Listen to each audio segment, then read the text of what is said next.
Hari ini aku cukup dikagetkan dengan salah satu postingan yang ada di Instagramnya Biro Kejaksaan tentang pembukaan CPNS untuk tahun 2024 yang membuka formasi sebanyak 11 ribuan formasi, dan ini jumlahnya jauh lebih banyak ya daripada tahun sebelumnya. Jumlah ini terbagi untuk formasi CPNS yang ditujukan pada mereka yang fresh graduate dan juga untuk PPPK nakes yang ditujukan untuk para job seeker berpengalaman.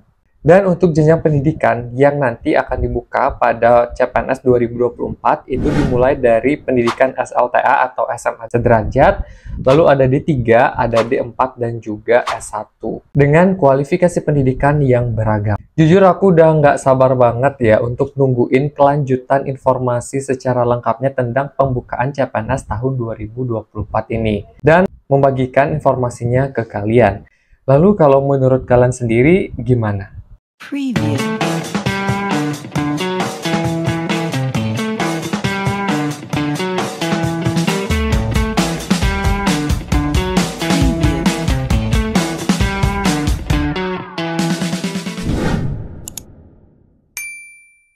Oke, untuk masalah pembukaan CPNS 2024 kita tunda dulu ya teman-teman. Kita sambil nunggu nih informasi lengkapnya keluar.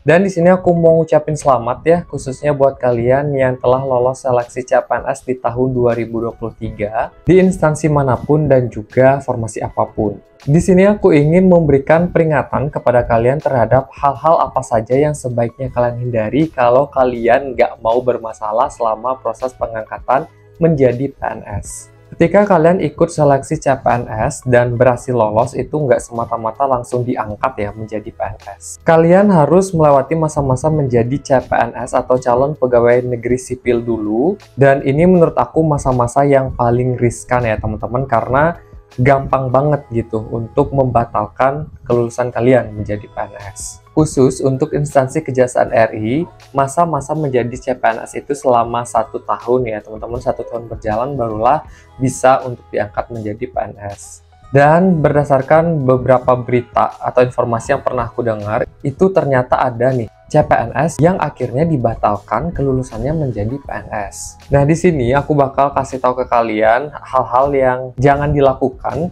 supaya pengangkatan menjadi PNS kalian dapat berjalan dengan lancar. Pertama, bersikap acuh tak acuh atau nggak peduli ya. Jangan sampai ketika kalian masih menjadi CPNS itu bersikap acuh tak acuh atau nggak peduli. Sikap yang aku maksud di sini lebih ke arah dalam mempersiapkan segala hal untuk proses pengangkatan kalian menjadi PNS. Karena saat kalian masih menjadi CPNS itu aku yakin banget akan ada banyak pemberkasan yang harus kalian persiapkan dan penuhi sebagai syarat administrasi. Dan tentunya juga untuk arsip kepegawaian kalian ya. Nah, dalam situasi seperti ini kalian itu sangat dituntut ya untuk selalu menjaga komunikasi dengan teman satu angkatan kalian agar kalian itu nggak sampai ketinggalan informasi atau misinformasi. Mungkin emang kesannya itu nanti akan terlihat ribet banget ya, tapi sebenarnya nggak seperti yang kalian bayangkan kok. Asalkan kalian mempersiapkannya itu secara bertahap dan dari awal nyicil pelan-pelan. Jangan sampai nggak peduli di awal, terus kalian malah buru-buru nyiapin semuanya di akhir. Ya jadinya kan ada kesan kayak penumpukan tugas gitu ya. Karena memang ada banyak keperluan yang harus dipersiapkan. Jadi mungkin nanti kesannya agak ribet.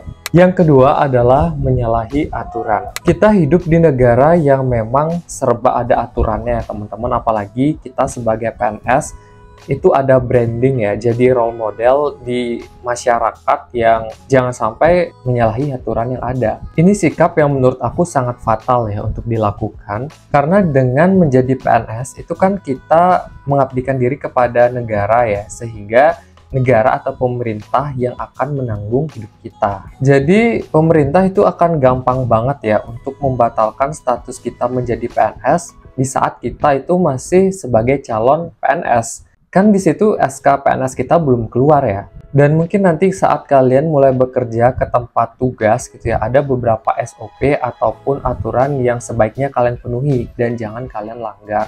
Ya contoh sederhananya aja itu misalkan datang tepat waktu, terus masalah penggunaan seragam dan juga tahapan-tahapan dalam melakukan tugas kalian di tempat kerja. Karena jujur aku dengar langsung ya cerita dari pimpinanku sendiri yang mengatakan bahwa memang ada salah satu staf yang hampir saja dilakukan pemecatan. Padahal sudah jadi PNS karena lalai dalam bekerja dan tidak mengikuti SOP yang berlaku. Khususnya dalam pelaksanaan pengawalan tahanan ya, yang dimana tahanannya itu kabur. Tapi untungnya tahanan itu langsung ditemukan dan berhasil ditangkap kembali ya. Akhirnya untuk proses pemecatan itu dibatalkan, padahal itu untuk SK pemecatannya udah keluar. Tapi karena ada beberapa kebijakan, akhirnya yang bersangkutan tidak jadi dipecat.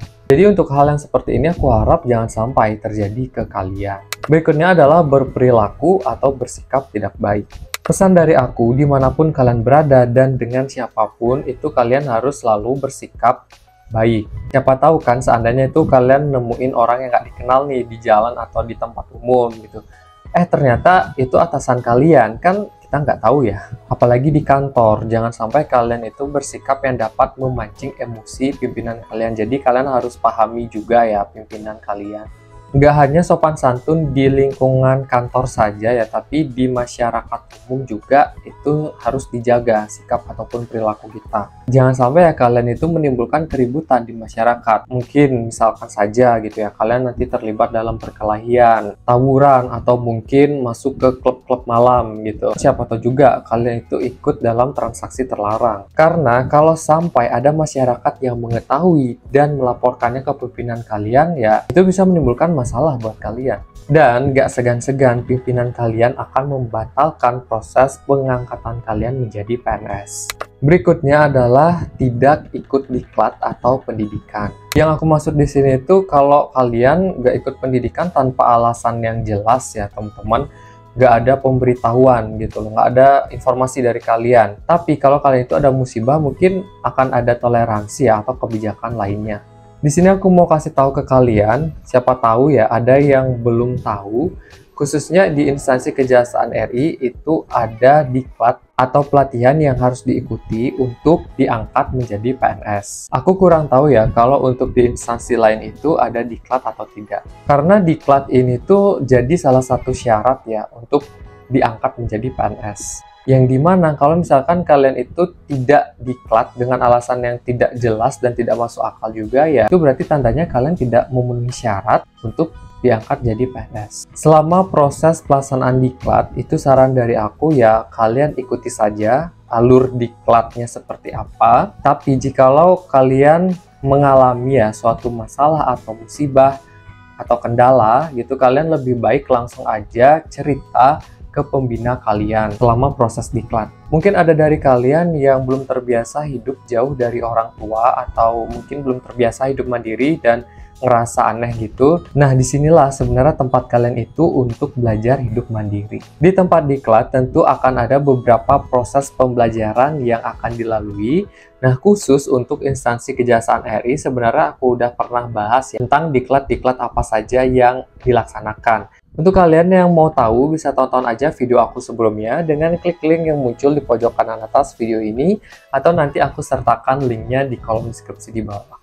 Pesan dari aku cukup jalani aja. Memang dalam pelaksanaan diklat itu ada kayak ujian gitu ya, dan harus memenuhi standar nilai yang diberikan.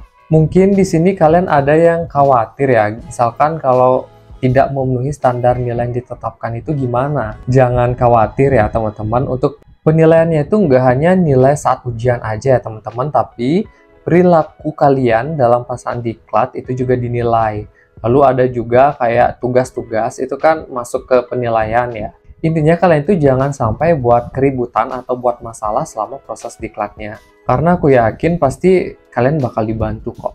Mungkin itu dia beberapa hal yang sebaiknya kalian hindari selama proses kalian jadi CPNS sebelum diangkat menjadi PNS. Kalian nggak mau kan kalau ada masalah selama proses pengangkatan kalian? Oke, mungkin sekian video dari aku. Semoga bermanfaat. Terima kasih dan sampai ketemu di video berikutnya.